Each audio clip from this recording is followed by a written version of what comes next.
The question that talks about intersection of graphs.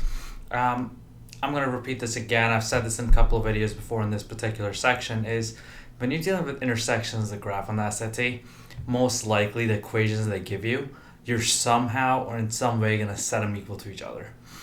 So in this particular problem, what's really happening is you have a circle, right? So I'm not going to draw this exactly.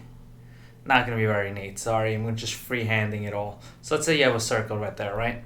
And it's saying intersects a line with y equals 1/2. So y equals 1/2, it'll be a line somewhere like that. So all I'm trying to figure out is what are the coordinates of the point of intersection. So that's where the point is intersecting. Now it tells me the equation of the line is y equals 1/2. The equation of the circle is x squared plus y squared equals 1. So check this out. At this particular point, which is a point on the circle and a point on that line, the y value is 1/2. So if the y value is 1/2, and that's a point that's shared by the circle, I can just go to the circle. Instead of the y, I'll replace it with 1/2 because the point right there is 1/2. The y value is 1/2. And if I actually look to the answer choices, there's something else that I can do.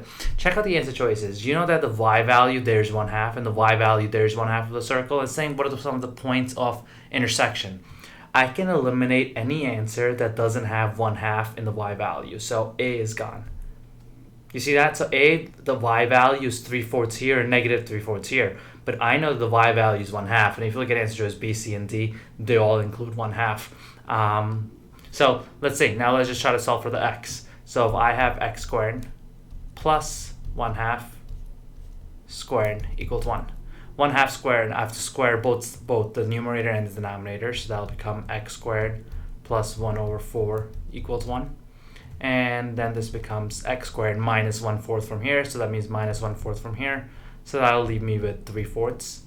And then I can square root both sides, so square root this and square that. When I square root a fraction, I have to square root the numerator and the denominator. So square root of 3 over square root of 4, which is just 2.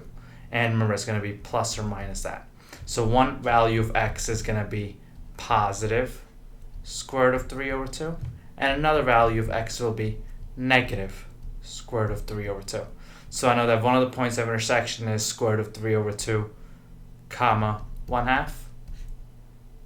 And the other one will be negative square root of 3 over 2, comma 1/2, which is answer choice C.